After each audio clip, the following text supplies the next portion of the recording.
Hamas की स्थापना 1987 में हुई।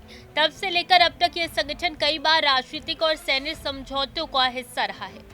शुरुआत में 1990 के दशक के दौरान ओस्लो समझौते में हमास ने सक्रिय भागीदारी नहीं की, बल्कि इसका विरोध किया। उस दौर में हमास ने इस्लामी प्रतिरोध जारी रखा और समझौतों से खुद को दूर रखा। 2003 में फिलिस्तीनी गुटों के बीच संघर्ष विराम हुआ, जिसमें हमास ने कुछ समय के लिए हमलों पर रोक का संकेत दिया, लेकिन ये विराम बहुत अल्पकालिक साबित हुआ, क्योंकि जमीन पर बढ़ते तनाव और हमलों के चलते हमास ने इसे ज्यादा लंबे समय तक नहीं निभाया। 2006 से 2007 में हमास ने राजनीतिक मोर्चे पर बड़ा कदम उठाया और फिलिस्तीनी चुनाव जीते।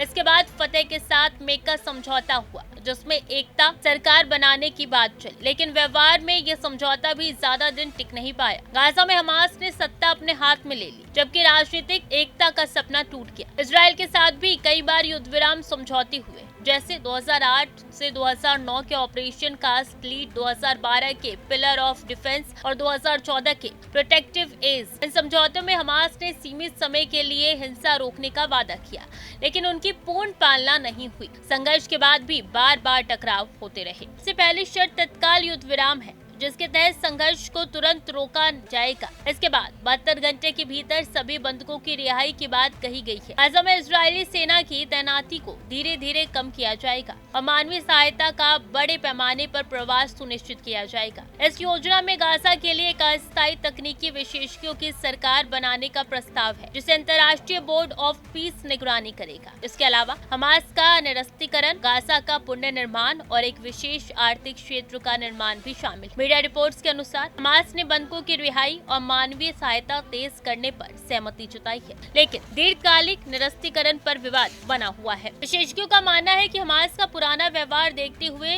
इस समझौते को लागू करना आसान नहीं होगा। हमास और इजराइल दोनों ही आंतरिक राजनीतिक दबावों और सुरक्षा चिंताओं के बीच फंसे हुए हैं। साथ ही गाजा में कई गुटों का प्रभाव भी इस योजना के क्रियान्वयन को प्रभावित कर सकता है। फिर भी अंतर्राष्ट्रीय समुदाय ने इस योजना को समर्थन दिया है और उम्मीद है कि शांति प्रक्रिया को आगे बढ़ाएगी। गाजा की जनता भी मानवीय संकट से निकलने की उम्मीद कर रही है, लेकिन पुराने अनुभव बताते हैं कि टिकाऊ शांति के लिए सभी पक्षों का भरोसा और गंभीर प्रतिबद्धता जरूरी होगी। ये था हमास के पिछले 3 दशकों के समझौते और युद्ध विराम का पूरा इतिहास, जिसमें हमने देखा कि इस संगठन ने कब कब शांति के लिए कदम उठाए और कब अपने वादों को तोड़ा। इसके साथ ही हमने ट्रंप और प्रशासन की नई 20 सूत्रीय गाजा शांति योजना की पूरी जानकारी भी आपके सामने रखी। अब सवाल यही बचता है, क्या इस बार इस नई योजना के जरिए गाजा में स्थायी और टिकाऊ शांति आ पाएगी?